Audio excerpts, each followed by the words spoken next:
Се помал е интересот кај идните генерации да се образуваат за пекари, зидари, бравари, водоинсталатори и електричари. Во средните стручни училишта се запишуваат помал број на ученици од она што го бара индустријата, а интересот е двојно поголем кај гимназиите. Така сакав гимназија. Уписните места се отворија во 8 часот. До денеска до 14 часот имаме околу 270 пријавени.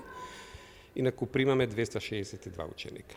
Директорот на средното училиште ИМУЦ 8 септември, Кена Насани, вели дека преку најразлични проекти и кампањи успеале барем малку да ги стимулираат идните средношколци.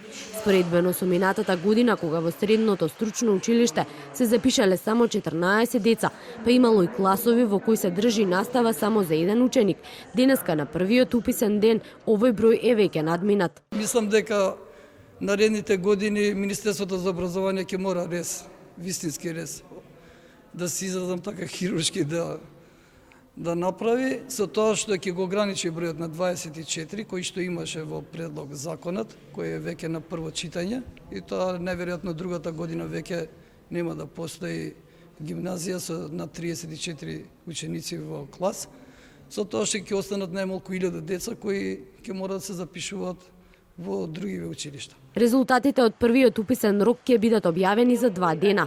На почетокот на следната недела, идните средношколци ќе ја добијат втората можност за упис, додека пак на 1 јули е третото пријавување и запишување на ученици. За гимназиско образование предвидени се 10.713 слободни места.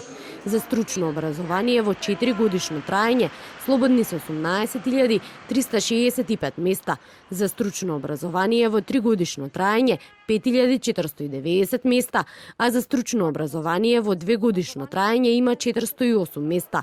Министерството за образование и наука за новата учебна година најави дека во сите средни стручни училишта ќе почнат да се реализираат новите наставни планови. Од 1 септември за стручното образование со 4 годишно траење предвидено е воведување на учење преку работа во 3-та и 4-та година, како изголемување на практичната настава и вежби за учениците.